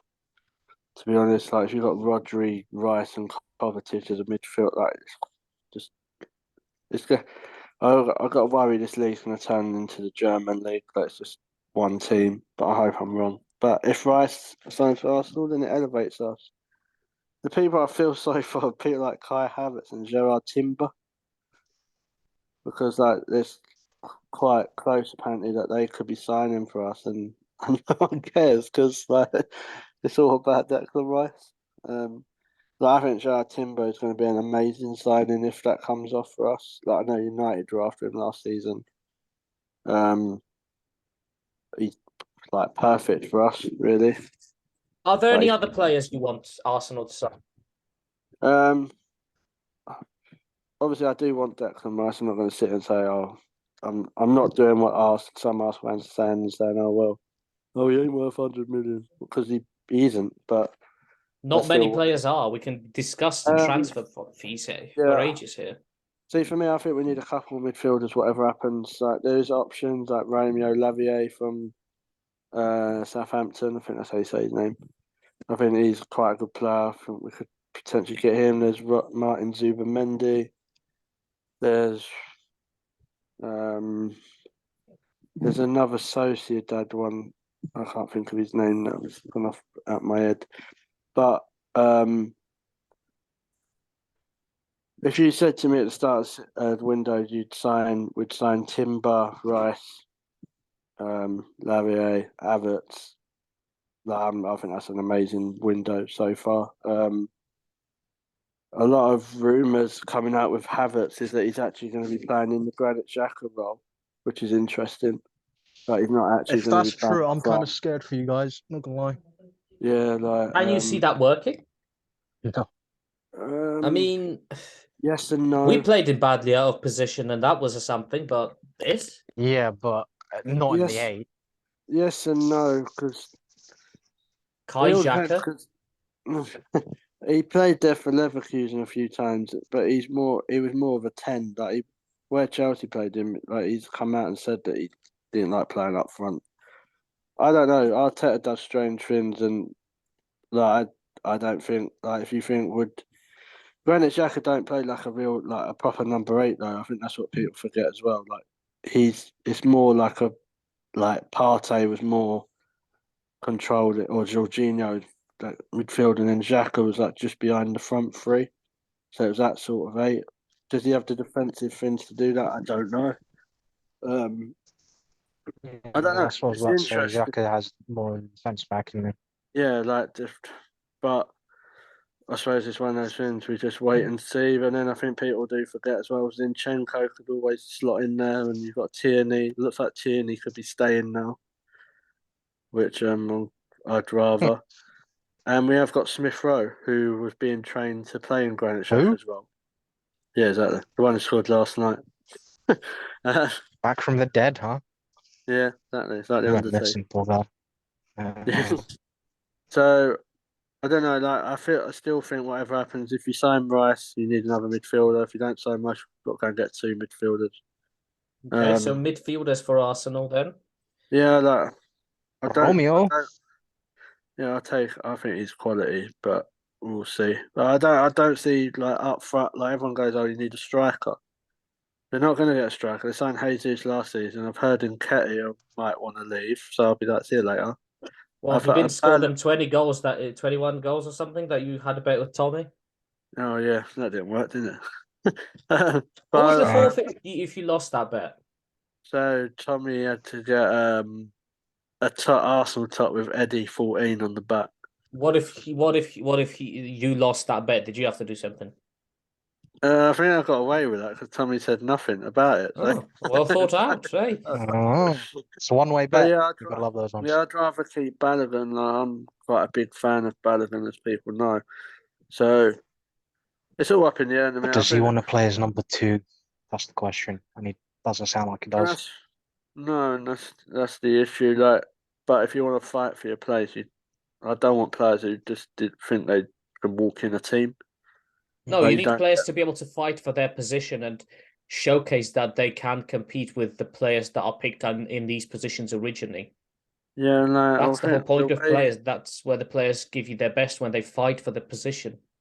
yeah, the way Arsenal seem to be going with Arteta is that they have loads of players that play more than one position. Because apparently Timber can play centre half, right back, and in midfield as well, similar like Zinchenko. And then Havertz can play in a number of positions, like Smith Rowe, potentially Trossard, Jesus. So I just think, putting it bluntly, I just think Arsenal's transfer activity falls heavily on what happens with this Declan Rice. Like their fan base is toxic already. Like there's Yeah. been people saying Edu out and all that stuff, and get out of my all that crap. Don't worry about what he's done with Ramsdale, White, and all the other players. But No, their fans said to be quite forgetful. they're not real fans, though, are they? No, I don't. They're your Twitter fans that are probably just like typing that out on their old PC in their nan's basement, like ones who don't go. So, like anyone who can criticize, like no, it's not even just criticizing; it's the abuse. It's disgusting what they. It's the lengths people go to say stuff that they Yeah, probably shouldn't be saying. um, but yeah, I don't know. Like if we have a show again in a few weeks and the Declan Rice and Rice Gates finished, then we might have a different way to look at it. Well, have to wait and see. Right, Abdi, your transfer Hello. wish list. Oh, Is it mounting up? the Glazers out, I guess. No, that's not happening. They're staying. Is your transfer list wish list mounting up, my friend? It is mounting up. I guess. Um, I don't really have too many high hopes for this transfer window, to be fair. Because of how slow we move and the financial situation that we're kind of in. We're in a bit of a bind at the moment in terms of the amount of cash we have to sort of do deals with. So yeah, if in an ideal world, um, just quickly popping into the Declan Rice conversation, I know I've seen United's name sort of floated about somewhat in the background. I highly, highly, severely doubt that we have any sort of chance in that race or trying to get into that race. I've heard us trying to give them some cash and a couple players as a swap deal, which, hey, if West Ham want to take it, they could take if they want to take. But I doubt that would happen. I feel like they'd go more for the cash option. But in an ideal world, if everything was going to the way that I would want it to go, I'd bring in Diogo Costa from Porto to be our new number one keeper. I'd bring Is De in, Gea leaving? well, He's that's not on sort the of in the retained air. list. Well, he Oh. can't be on the retained list because his contract expires on the 30th of June. So we are negotiating. There's a contract there, sort of, but it's somewhat in the air a little bit. His contract expires. We'll see July 1st, but at the moment it kind of looks like he is going, from what I've seen. But if financial situations change, we might have to keep him. Who do But you in want as the new keeper if De Gea goes? Diogo Costa from Porto. I wouldn't mind Onana as well from Inter Milan. One of those two would be What's his fine. name? Onana. Yeah. So Hey. as I said, in an ideal world, Diogo Costa. Would you like Kepa? No, you can keep them. Would you take Pickford? No, Hmm. come on. Well, Would just you ask. this is the question I wanted to ask. I mean, I think he's already signed for Forest full time, I think. But if he didn't, would you have had Dean Henderson back? He actually hasn't signed for him yet. He hasn't. Still our player. He's still our player. And no, I would not have him back because I feel like we can do better now. And I didn't like his sort of attitude last season. And I feel like he's ruffled and rubbed people up the wrong way in terms of the way he was conducting himself and not really giving Ten Hag that option if you wanted that option in the first place. If you want him. Nah, I'm good. But let me finish. My ideal transfer window. Reece? No. In a very hypothetical world, Diogo Costa from Porto to be the keeper. Oh, Kim he's a Min striker. Jae, even though we can't get Kim Min Jae. Declan Rice would have been nice. Mason Mount looks like it's going to happen. Harry Kane up front, but Levy's a prick. And Timber would have been nice as a sort of right back Stay hybrid away. option. Stay Stay away. away. We've got I know what contacts. you're like because I'll You've got go on Twitter after contacts. this.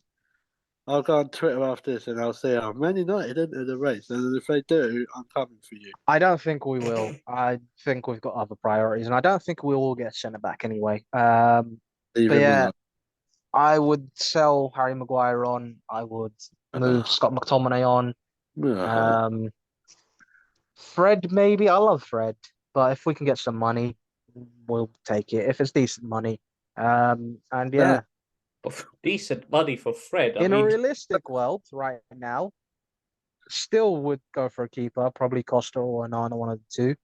Mason Mount, I guess. Adrian Rabiot's on a free. I know how the Glazers Again? operate. Yeah, I know how the Glazers operate. We'll probably go for him. Rasmus Højlund from Atalanta. He's a good player, isn't he? Still young, unproven. So I don't know. I would rather go for someone who is proven, like Harry Kane or Victor Osimhen, one of those two. Because you know what you're getting. We need goals. No, he's on a we're free. good. We're good. Even if we're scraping the bottom of the barrel, I don't think we'll go for it. Absolutely not. Absolutely not. But yeah, yeah, we had Weghorst, but I loved Weghorst. I don't care even if he had a poopy time, but I still loved Weghorst. Hey, I still loved Weghorst, all right? But yeah, I'm just not too optimistic in terms of our transfer window. Who knows? Come August, it could be a very different story. Could be very different, but I highly doubt it. So, Are you upset with Shakir's family member getting sold, Iqbal? He's gone to Holland, isn't he? I'm not upset that he got sold. I'm upset for how much he got sold for. 1 million. They haven't a laugh. It's kind of a piss take. You need to do better in terms of getting a bit more money out of I know that. young players as well. You know, it's not good. It's not good. But yeah, I've even I've heard I doubt it happened, but I've heard Balogun's name floated about to be United's next striker. Kind of mad. I was like, that's a very big step up for him. I know George, how do you feel about Balogun? Player, but yeah, big step up. Maybe a bit too soon. George? He's like, stay away. Stay away from my Balogun. Balogun to Man United? Sorry, say that again. Balogun to Man United? Yeah. No. Okay, thank you, George. We'll move on now to talk. He wouldn't go there. There's no reason to. I Okay. mean, we don't really have a striker, so unless you're going to give us 60 million. So. Yeah, well, it's better than giving it to Ajax again. I wouldn't mind. We'll help them out. I think they're in the Conference League, aren't they? I thought they were hard times. No, I think they're higher than Conference League. No, I think they're in the Conference League and they have to go through the playoffs, I believe. Oh, okay. I thought they weren't, but okay. I did see another club in the Hang on, the playoff. Well, the qualification for the Conference League playoffs happened, and they weren't in that one. Oh, not now, but it's Okay. like in August. Mm. Like what? Who's it? West Ham had to do a qualification. Yeah, I think Like so. what's it? Villa will have to do it as well. Yeah. Okay. Just talking about that, did you say quickly? Did you hear something? I don't know if you heard it, but Burnley are back in training already. Yeah, I saw that start of June they were back in training. 6th of Um, June, and it's the earliest a team ever in the Premier League's gone back to training. Okay. it kind of makes sense in terms of they want to prepare for the season properly. I feel like an early prediction. I don't think they'll get relegated. I think they'll stay up. Yeah, But you got to remember the championship finished end of April, and they won the title quite a while back. So a lot of Beginning of them were May. probably resting and went on holiday already. So you Championships get finished big May the 8th. May 8th. Mm-hmm. Okay, yeah. well, yeah. Well, they went So, on holiday, did their thing. What are they lounging about for? They're getting the job. They've got the Premier League back, and they want to stay there. So, yeah, so I respect the hustle. I don't know if this show's been hacked into, but it's just breaking now, according on social media and some other sources at Arsenal are going to offer 100 million for Declan Rice in the next 2 days. Mm. I did Well, see like a little bit ago that it's Yeah. moving close. There was progressive talks today, not with Arsenal specifically. There wasn't really a club mentioned, but it's moving into that stage where West Ham feel like I they're think we'll know in the next week. We'll see. well, I feel we'll like see they're when our next because show is and Rice has what gone on holiday, I believe now. So I feel like it's Yeah. kind of slowed down a bit in terms of that front. Sky Sports might catch up by, say, the end of the window. Sky Sports. slow Yeah, sports slow sports news. news. Yeah. Yeah. Well, let's move on quickly to Chelsea's transfer situation before we end the show. for, We're back for here, huh? me, what'd you say? We're back here again, huh? Yes. Saudi a nice place this time of year. Uh, when it comes to players I want, I wouldn't mind Onana as a keeper.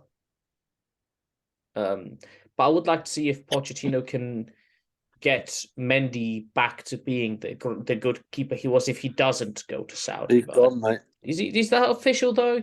Yeah, basically, yeah. Mendy, Yeah, he's gone. Koulibaly, and Kante. Kante Yeah. I've seen. Yeah, Koulibaly and Mendy. I think they've just got Ziyech is gone. A lot of them have been gone.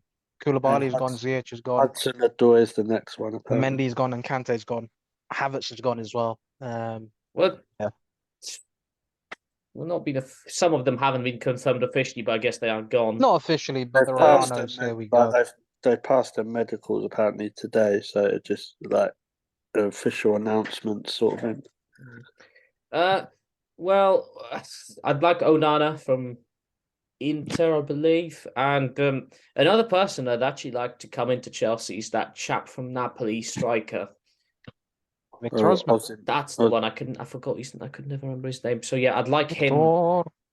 as well. We've got Nkunku, but He was confirmed earlier as well. yeah, we'll see what happens with him. He's an Matata. interesting player. Some people did say, as we've said earlier, that he's a bit like Havertz, but we'll see how he does. Our new 9.5. Other than that, I think the striker and the keeper situation is where we really need to sort out. Things quite I heavily. don't think you're getting rid of Kepa. Apparently, he's your first choice. Well, at the And you're moment, going to stick with him. if Mendy is going as it's seen online, then Kepa is at the moment our first choice keeper.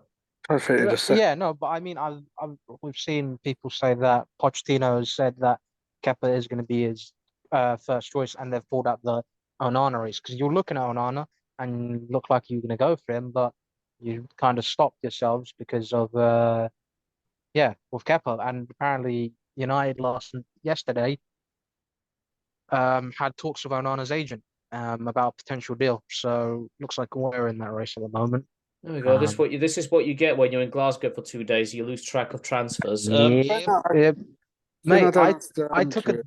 day off from Twitter and come back and I just see boom, boom, boom, loads of transfers just happening and so much news I couldn't wrap my head around it. I think it was the day Jude Bellingham signed for Real Madrid officially, Oh wow. other stuff happened. I can't. There was so much that happened that day that I can't even wrap my head around it. That it Well, kind of just got swallowed up a bit. we do put transfer news on our news summaries on our Facebook groups when I'm available, and yeah, some days have been fairly active. If you've not been paying attention, you could have missed a lot of headlines. The thing that I'm seeing Edin Dzeko and that going to Turkey, that done it for I was like, Eddie. the thing I don't understand with Chelsea at the minute is so they looks like they're gonna get Miss Jackson up front and Yep. but there's not there is news, but there isn't with Casado. So I just wonder if they're It's because a waiting situation at the moment. I think they're focused on the sales first well, before from making what I've incomings. heard, Brighton want 100 million. Yeah, that's So Are a you mistake. Are you surprised? Brian no, love bending Chelsea over at this point. Yeah. Well, Gee. Chelsea don't exactly make it hard. no, so True. I don't like. I think you need a goalkeeper. I Like mean, we're still looking for a receipt for Cucurella. Send him back. Send him back. I don't think Brighton are having He was one of my players that I said should be gone in the summer. So I think they're gonna give him a Yeah, second chance by the looks of it. but the bad looks of it as well. Like the players who will be leaving will be old Dave. He'll be The off. old guard. The I old think like Dave has served the A lot club of pretty well. I saw Chelsea's gonna Borussia. look completely different pretty much next season. I saw Dortmund entered the race for Conor Gallagher, so I think that would probably be a decent move for him. Yeah, I I saw think Brighton wanted to swoop him up apparently. again, I think Conor Gallagher would do Someone well else, Cole.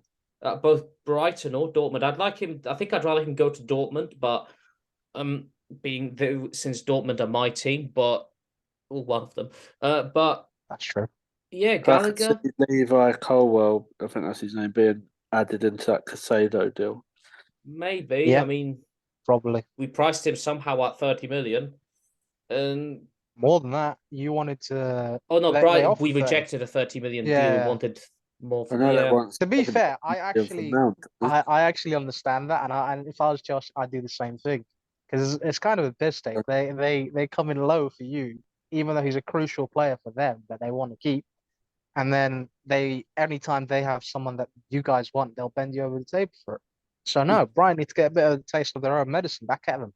So No, yeah, that is true. Plus, also at the end of the day, with the transfer market inflations, it's normal to ask for ridiculous prices You for think players. At the I end of the day, I feel like it will be like a 60 million deal for Caicedo plus Colwell, Yeah. Could something be. along those lines. Obviously, you'll sell Aubameyang or get rid of Oh, Aubameyang and please. Lukaku. Lukaku is the tricky one because He ain't got no future at Chelsea. he ain't got no future at Chelsea. I don't think so either. I don't want him to be honest with you. To me, Lukaku was past it a long time ago. Or Romelu. But I don't know where he's gonna go. Back to Inter probably. Probably go to Inter. Yeah, if They he could. apparently you rejected a 7 million euro loan deal, so they're like, no, yeah, from I Inter. mean, we from Inter. finally got rid of Bakayoko, which I thought was never going to happen. The day I saw that, I was like, no freaking way, because I remember when he signed originally, and So he's do been on I. the books all Really? these years. Mate, it The was that hype long around ago. him when we've signed him, of It all was the that Monaco long players ago. of Yeah. that season, out of all the good players, we've signed him, and he would turn up to be the shittest. Mate, it was that long ago. I was still in school, and I remember speaking to a Chelsea fan about Bakayoko because I think we all linked to him as well, and I was like, "Oh, that Bakayoko is going to be good for you," and he was gassed about Bakayoko as What well. year did he I was like, sign? 2017.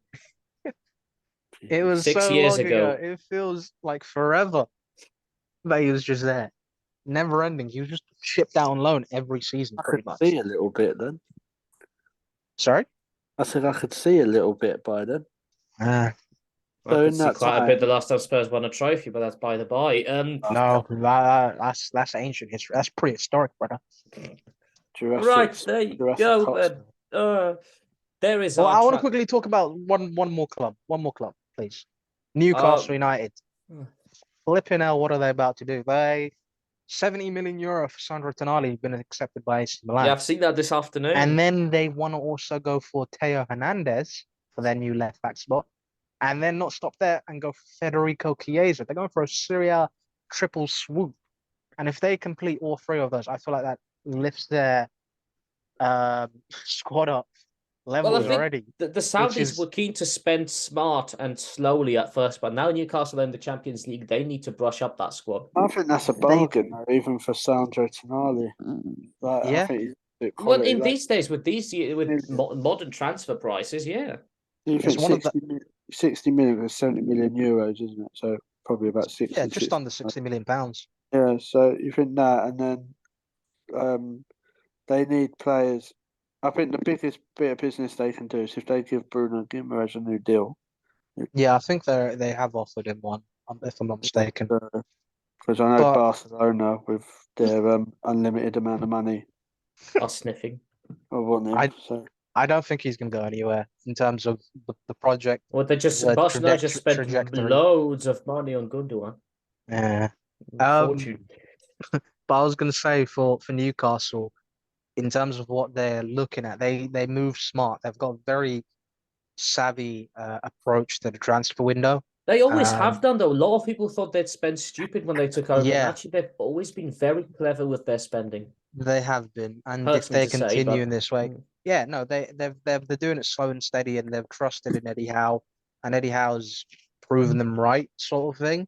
I don't think a lot of people, well, a lot of people didn't think the Eddie Howe thing would work out too well. I feel like they thought it might have been a stepping, and I'm probably guilty on that as well. But it's still early doors. I don't think he might win them the Premier League or any of that. But I didn't think he'd be this good this quick with them. I thought like he'd take them into Europe, maybe the Europa League, maybe the Conference League, Champions League, in sort of the first full season. Yeah, this is the first full season because he mm, came in what, October, November time yeah. of 2021. So yeah, and this is like the first season of and then they haven't really looked back. And if they bring in Teo Hernandez and Chiesa on top of Tonali, they ain't yeah, looking back at this point Oh already with no. that team because that's an upgrade on their left back, which I feel like they need. And you can't ask for better than Teo Hernandez at the moment, to be fair. And then Chiesa as a wing option over Saint Maximin. I don't know if he's still going to stay there. I haven't really been no, keeping too much of an attention. they reckon he's off. Yeah, and he has a bit of injury issues, so Chiesa would be a good option there as well. Mm. So yeah, Newcastle doing bits. Well, we'll see where we are. Hopefully, we'll come back with another show. So we'll wrap it up. Yeah. Nearly 2 hour show this. So it's been great to be back here and chatting football. Even though I've been out the loop for thanks to being in Scotland for the last 2 days. But these are the transfers. Now we've reviewed the season. What we're going to do at some point, if we get the time and the ability to do this, we're going to quickly do the little game we did last season where we look at people's predictions based on the show we've done at the beginning of the season and award points and see who has won the season.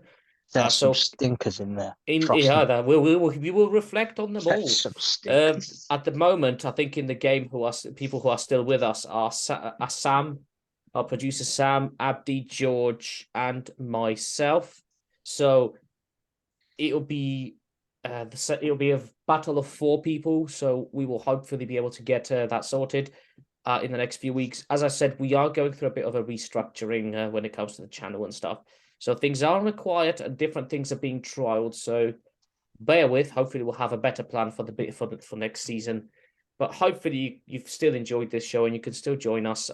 We are carrying stuff on social media where possible, and the WhatsApp group's still thriving and being active with transfer news as well. So follow us there as well, or if you want to be added, contact us on all the bits. So we've got at Golden Goal TV on the Twitter machine. We've got a Facebook group you can contact us on, and of course you can contact us on YouTube as well. So hopefully we will chat to you soon. There'll be other things happening like fantasy football and stuff. So yeah, thank you all for hopefully watching this pre-recorded show, and we will be back soon. See ya. Yeah.